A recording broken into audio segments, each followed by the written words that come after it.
નગરપાલિકાની દબાણ હટાવ ડ્રાઈવ શરૂ. મુખ્ય રસ્તાઓ પરથી લારી ગલ્લા દૂર કરાયા. ડભોઈ નગરપાલિકા દ્વારા આજથી દબાણ હટાવવાની વિશેષ ડ્રાઈવ શરૂ કરવામાં આવી છે.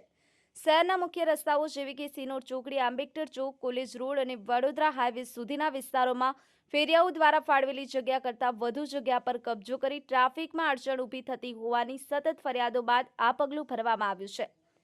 આ અગાઉ નગરપાલિકા દ્વારા તમામ લારી ગલ્લાવાળાઓને રિક્ષા ફેરવી અને ચેતવણી આપવામાં આવી હતી, તેમજ સફાઈ ચાર્જ ભરવા માટે પણ જણાવવામાં આવ્યું હતું.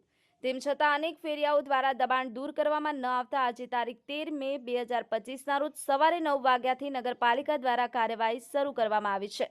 આ ડ્રાઈવમાં સંજયભાઈ ઇનામદાર, રાજુભાઈ વસાવા, કુપિનભાઈ પટેલ, દિલીપભાઈ શાહ સહિત નગરપાલિકાના અન્ય કર્મચારીઓ જોડાયા છે.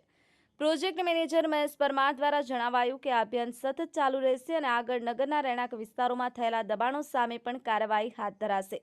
નગરપાલિકા તરફથી નગરજનોને અપીલ કરવામાં આવી છે કે દબાણ કરનારાઓએ પોતે સ્વેચ્છાએ દબાણ હટાવવું.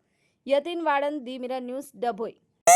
આજથી દબાણની અને સફાઈ ચાર્જ વસૂલાતની ડ્રાઈવ શરૂ કરવામાં આવી છે. છેલ્લા 1 મહિનાથી વારંવાર રિક્ષા ફેરવીને નગરના રોડ રસ્તાની જગ્યા ઉપર ધંધો કરતા ફેરિયાઓને જગ્યાની મર્યાદામાં રહીને ધંધો કરવા જણાવવામાં આવેલું. તેમ છતાંય ઘણા ફેરિયાઓ દ્વારા દબાણની પ્રવૃત્તિ શરૂ કરવામાં આવેલી. જે દબાણ રોડ રસ્તા ઉપર નડતરરૂપ હોય તેને દૂર કરવાની તેમજ ફેરિયાઓ દ્વારા નક્કી કરવામાં આવેલ જે સફાઈ ચાર્જ વસૂલાતની કામગીરી આજથી શરૂ કરવામાં આવેલી છે. ડભોઈ નગરના મુખ્ય મેઇન રસ્તા ઉપર આજે આ શરૂ કરીશું. ખાસ કરીને સિનોર ચોકડીથી ચાલુ કર્યું છે. હવે અમે લોકો ડેપો વિસ્તાર અને સરદાર બાગનો એરિયા કવર કરીશું.